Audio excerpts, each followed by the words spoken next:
갑자기 내게 나타나준 너 난 아무 말도 Oke, selamat pagi anak-anak. Kembali lagi dengan Mem Yuni. Di video kali ini kita akan membahas tema 4C subtema 1 pembelajaran 4 dengan topik hewan dan tumbuhan di lingkungan rumahku. Next. Ayo mengamati. Tumbuhan di sekitar kita memberikan banyak manfaat bagi kehidupan. Salah satu manfaat tumbuhan adalah menghasilkan udara segar yang dapat kita hirup. Oleh karena itu, tumbuhan harus dirawat dengan baik. Yuk kita amati kegiatan yang menunjukkan cara merawat tumbuhan seperti gambar berikut. Gambar yang pertama, Nina sedang menyiram tanaman. Gambar yang kedua, Ibu Nina sedang memberikan pupuk. Gambar yang ketiga, ayah Nina sedang membasmi hama. Keluarga Nina sangat-sangat bagus dalam merawat tanaman mereka. Nah, sehingga mereka mendapatkan manfaatnya, yaitu dapat menghirup udara yang segar. Nah, pertanyaannya, apa manfaat kegiatan yang dilakukan Nina dan keluarganya? Manfaatnya menghasilkan udara yang segar. Yang kedua, mengapa kegiatan tersebut penting dilakukan? Karena ternyata tumbuhan menghasilkan oksigen yang baik untuk kita hirup. Jadi tanaman itu bisa menghasilkan oksigen yang dapat kita hirup dengan baik, ya. Jadi ketika banyaknya polusi udara yang sangat kotor, dengan kita banyak merawat atau menanam tumbuhan dapat membuat oksigen yang bagus untuk dihasilkan, ya. Jadi jangan kalian berpikir, aduh nanam itu males gini. Nah, melihat polusi udara karena banyaknya kendaraan bermotor, bermobil yang pakai knalpot yang menghasilkan udara-udara yang tidak baik. Nah, solusinya bisa menanam tumbuhan, menanam tanaman yang baik supaya menghasilkan oksigen yang baik. Untuk apa? Untuk kita hirup pastinya.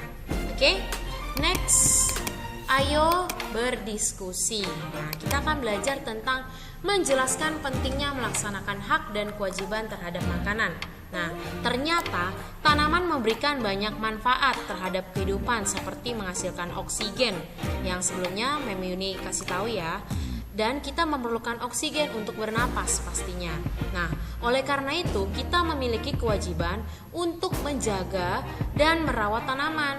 Jika kewajiban sudah kita lakukan, kita akan mendapatkan hak, yaitu menghirup udara segar. Sekarang kita akan mendengarkan tanaman di sekolah. Nah, di sini ada cerita loh tentang melaksanakan hak dan kewajiban terhadap tanaman. Kalian dengarkan ya. Tanaman di sekolah. Nina, Deli, Tony, Lani, Joni, dan Made telah berhasil menanam bibit di dalam pot yang telah mereka buat. Pot-pot tersebut tersusun rapi di atas rak di depan kelas. Pemandangan di depan kelas menjadi sangat indah. Kelas mereka terlihat sejuk dan asri. Setiap hari mereka juga tidak lupa menyiram tanaman. Mereka juga tidak lupa memberi pupuk pastinya supaya tanamannya bisa tumbuh subur dan lebat. Nah, setelah 2 minggu berlalu, Joni dan Tony ternyata tidak pernah menyiram tanamannya lagi. Mereka lebih asik untuk bermain bola saat jam istirahat. Mereka pun tidak sempat merawat tanamannya. Setelah 1 minggu, tanaman Joni dan Tony pun layu dan hampir mati. Hal ini membuat pemandangan kurang indah. Nina sebagai ketua kelompok mencoba mengingatkan mereka untuk merawat tanamannya kembali. Nah, melihat tanaman mereka hampir mati, Joni dan Tony pun akhirnya menyesal loh. Mereka menyempatkan diri untuk mulai merawatnya lagi. Seminggu kemudian, tanaman mereka kembali segar dan pemandangan di depan kelas mereka kembali indah. Sejak saat itu, Tony kini rajin merawat tanamannya. Teman-temannya juga ikut membuat jadwal kegiatan agar mereka tidak lupa merawat tanaman. Wah, sungguh pekerjaan dan kegiatan yang sangat baik ya. tapi di sini ada yang tidak melakukan hak dan kewajibannya dengan baik. Nah, ada beberapa pertanyaan yang harus kita diskusikan. Yang pertama, bagaimana sikap Joni dan Tony terhadap tanamannya? Jelaskan. Sikap mereka tidak melakukan kewajibannya, yaitu merawat tanaman dengan baik. Dan yang kedua, menurut kalian bagaimana sih sikap Nina, Deli, Lani, dan Made terhadap tanamannya? Pastinya mereka melakukan kewajibannya dalam merawat tanaman dengan baik.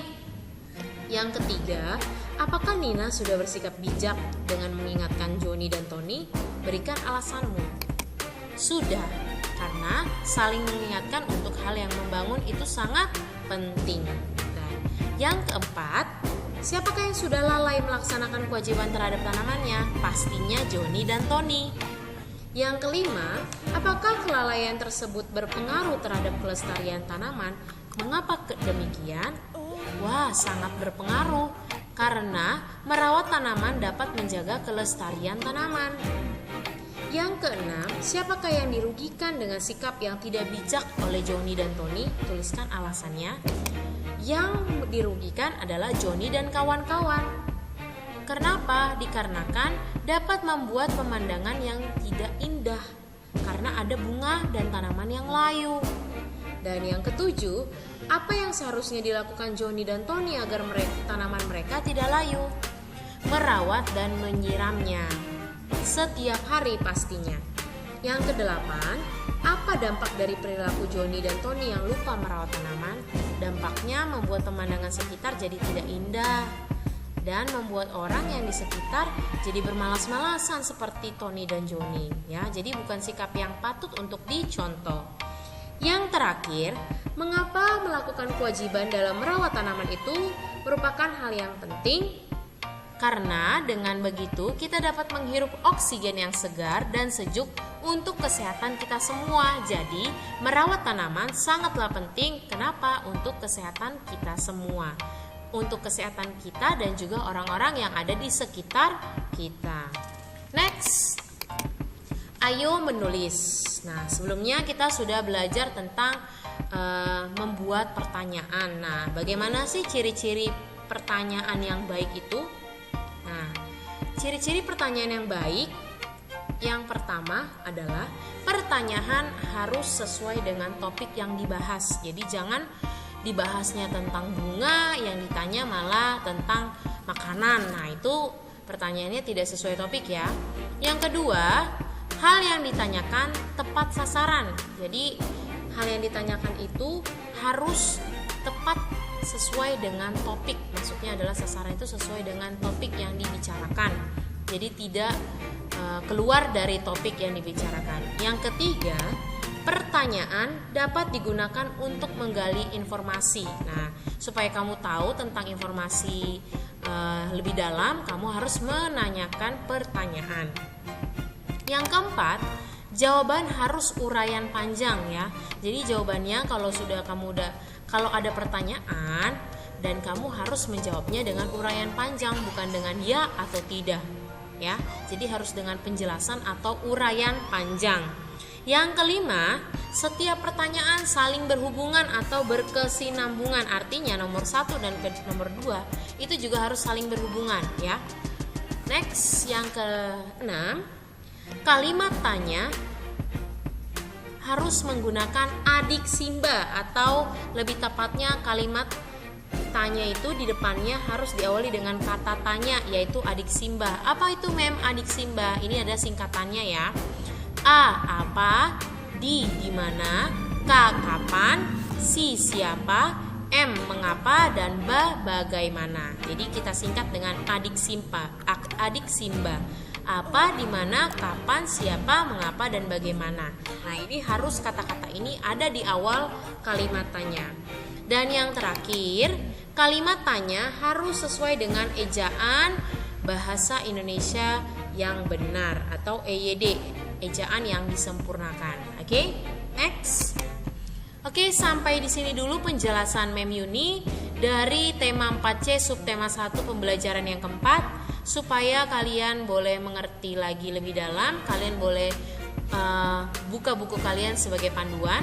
Mem Yuni harap kalian boleh mengerti apa yang barusan Mem jelaskan. Jangan lupa untuk menulis bagian-bagian yang penting di dalam video ini. Dan yang paling penting, kalian harus tetap sehat ya. Dan lebih penting lagi juga, semangat dalam belajar. Jangan sampai bosan ya. Sampai jumpa di video selanjutnya. Bye-bye.